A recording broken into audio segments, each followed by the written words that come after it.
Yeah. So you see these white little splotches? They kind of look fibrous and they're kind of spreading out. They kind of look like a spider web. Yeah. That is our mycelium. Can you get close in there, Jar? Check out all the worms. There's also worms doing happiness. All kinds of worms. Sweet. All throughout this area. That's what we want. We want to build that soil life. Well, howdy, everybody. How's everybody doing out there? This is Gardenguy with Tree guy. Whoa, what? No. We have a tree guy? Wow, that was a new That's crazy. addition. That might have like been the it. That's what birth. somebody called me in the Birth. comments, so I'm gonna go for it. Okay, sweet. Well, Jonah is definitely the tree man. He is very knowledgeable when it comes to all things trees. I, on the other hand, love trees, but I even more so love gardening and transforming spaces into edible abundance. So, we're here today to help you guys understand inoculation and how to bring in beneficial soil microbes to basically make your soil come alive. Because, as I always say, happy soil equals happy plants equals happy people. So we got to get that soil happy first. It all starts with the soil. I mean, even pest management and all kinds of other problems originate with soil.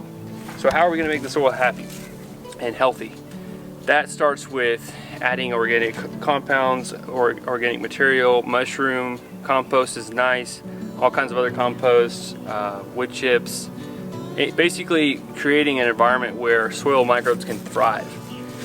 But today we're mostly talking about mycelium, and which is basically the fungi that we find. There's what, probably thousands, if not millions, of different varieties of fungi. I know there's several thousand just in the U.S. alone. Yeah, it's crazy.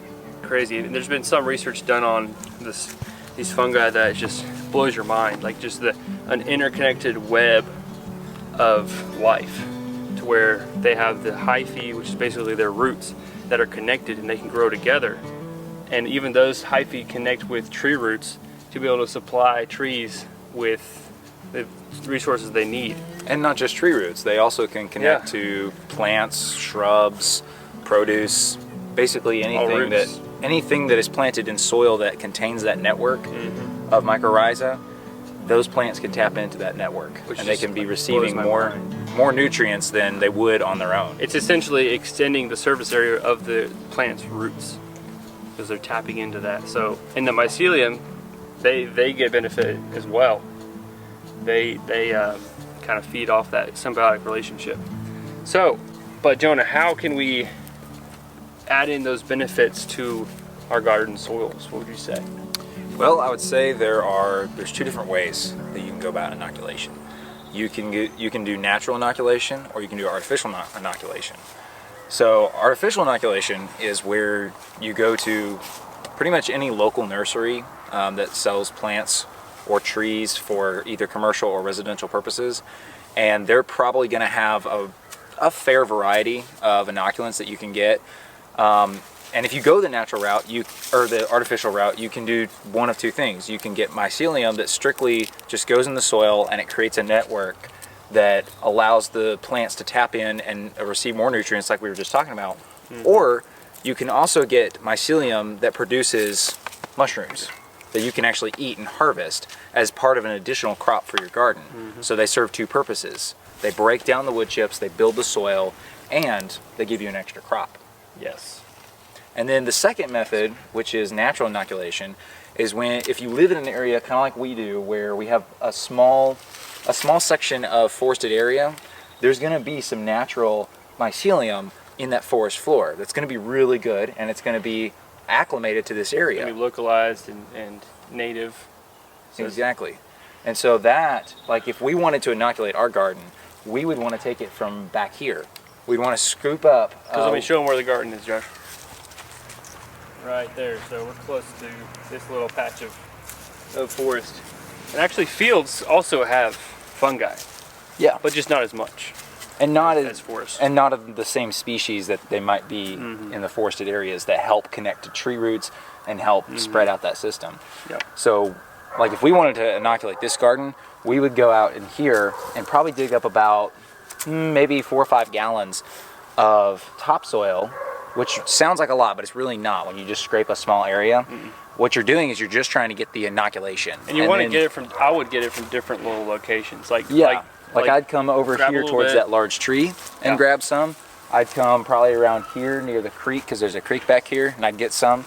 And then I'd come back over here towards that car and get some in that little small forested area, just to get a variety of different mycelium in this area. And then I would take it and spread it out in this garden, and then mix it. I would scrape it at the top of the garden a little bit, to kind of mix it in. Yeah, you want to mix it. Otherwise, if it's right on top, usually it's used to being covered by foliage and debris. So if you don't mix it, then, or I'm sorry, if you don't dig it and put it underneath, it's going to tend to maybe die. Some of that will die off. Yeah, so I like it can to be bury dried it a little out. bit. They like moisture. That's why they thrive so well in a wood chip environment or a mulched environment, is because of the moisture that's underneath the covering. Yep. Yep. And this will really work the best if you have wood chips in your garden. Yes. Because they are such high carbon. We were just talking about earlier how bacteria and fungi kind of work together, but usually one comes in before the other. So like green waste, Jonah was saying green waste, tractor or something back there. So green waste is usually what happens is bacteria comes in first.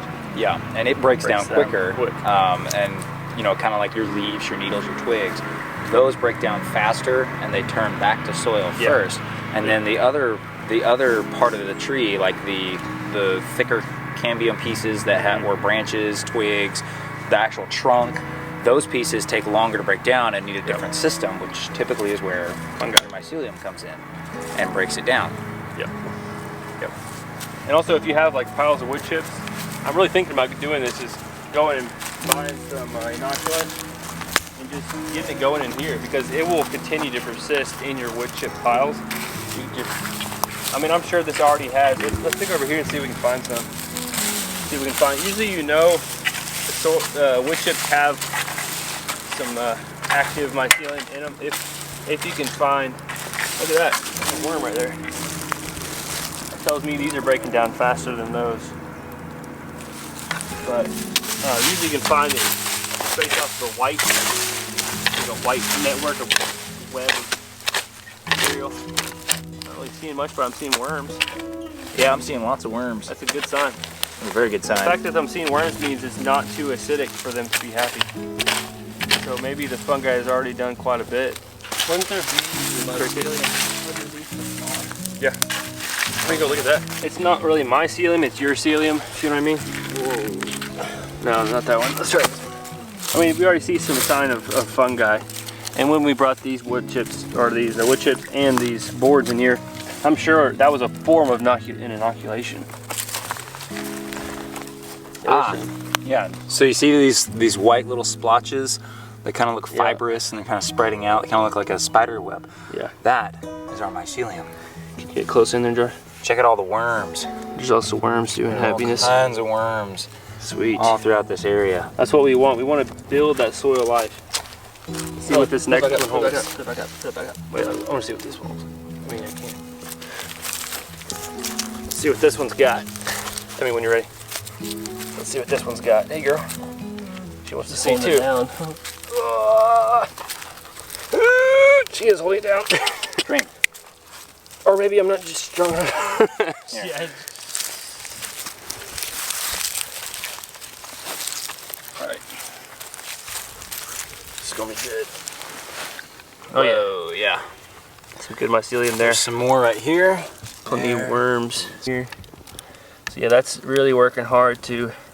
And these mycelium, they will be the initial ones to go in to like really thicker, more solid types of mulches or material. This thing, you wouldn't think that would break down, but that's where the mycelium come in, because they like penetrate into there and start that process. So there you go. That's what we have to share today about fungi, mycelium. Jonah's a fun guy. Am I a fun guy? Yeah, man, you're a fun guy. I love those dad jokes. By the way, I think you should be garden guy and you should be tree man. What are you trying to say, Josh? He's got a beard. Like a really thick one and long hair. Maybe someday I'll grow up and be garden man.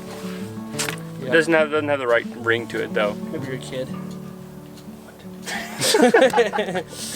All right, y'all. Thanks for watching. Good times on the Gardenguy channel. Thanks, Jonah, for what? I thought we were like bumping hats. High hatting.